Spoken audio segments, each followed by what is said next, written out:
বন্ধুরা, বায়োলজি ক্লাসরুমে সবাইকে স্বাগত।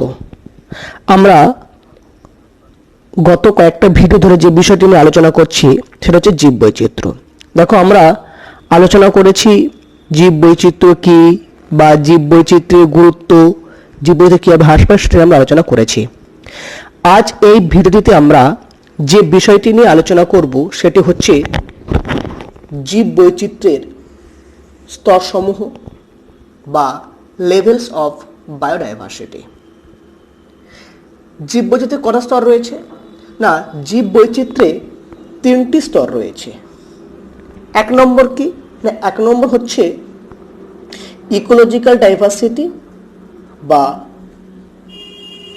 বাস্তুতান্ত্রিক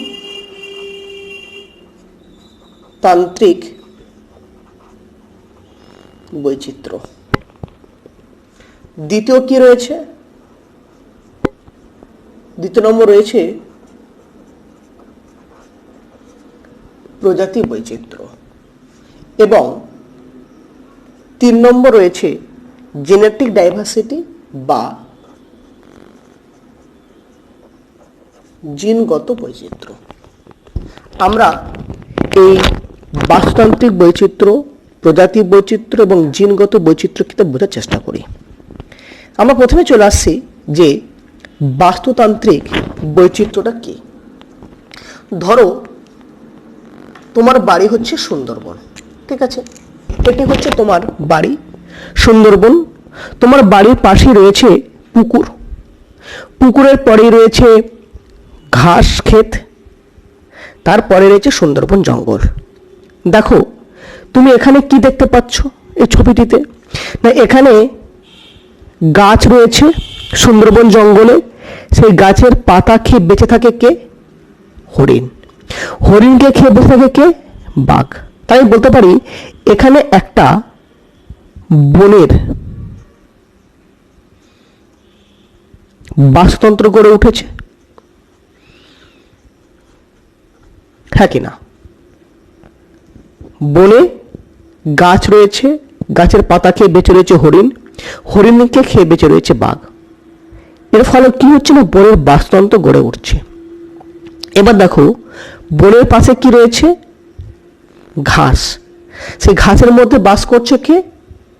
ফড়িং। তাহলে ঘাসকে খাচ্ছে ফড়িং, ফড়িংকে খাচ্ছে কি? ব্যাঙ, ব্যাঙকে খাচ্ছে সাপ। তাই বলতে পারি এখানে একটা ঘাস ক্ষেতের বাস্তুতন্ত্র গড়ে উঠেছে। অর্থাৎ আমি বলতে পারি এখানে গড়ে উঠছে তৃণভূমির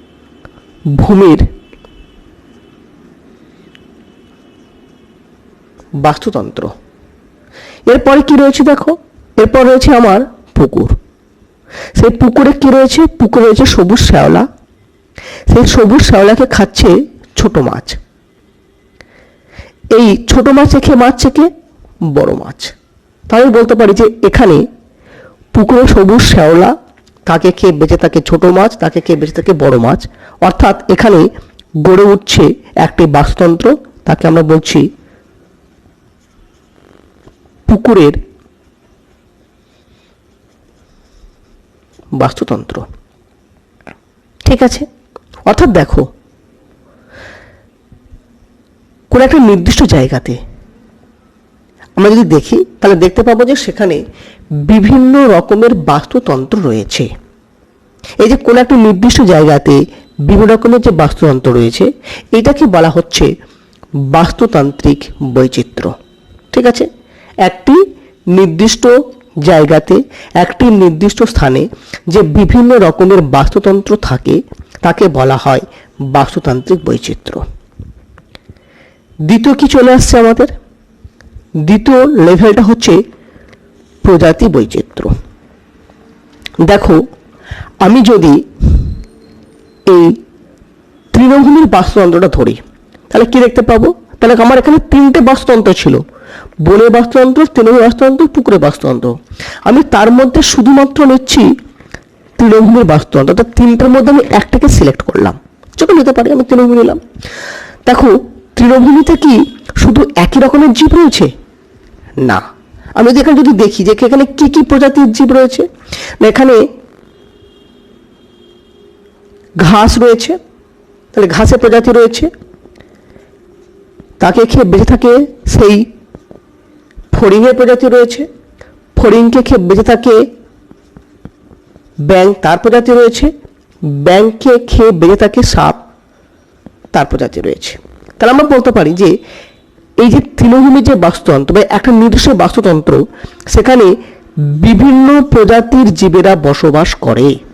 ঠিক আছে, একটা নির্দিষ্ট বাস্তুতন্ত্রে বিভিন্ন প্রজাতির জীবরা বাস করছে। এই যে একটা বাস্তুতন্ত্রের বিভিন্ন প্রজাতির জীব বাস করছে, প্রজাতির যে ভ্যারাইটি তৈরি হচ্ছে, তাকে আমরা বলছি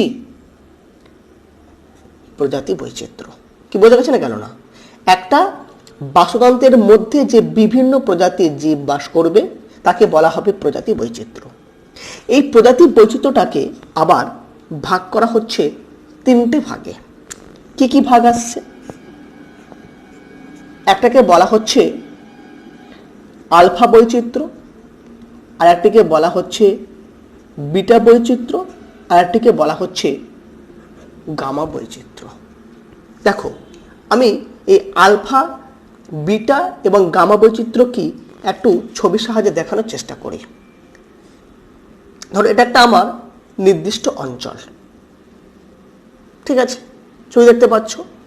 তাহলে দেখো এই ছবির এখানে প্রজাতি বৈচিত্র্য রয়েছে। ধরো আমার এক একটা রঙের গাছ হচ্ছে এক একটা প্রজাতি বৈচিত্র্য রয়েছে। এখানে একটা প্রজাতি বৈচিত্র্য রয়েছে, এখানে একটা প্রজাতি বৈচিত্র্য রয়েছে।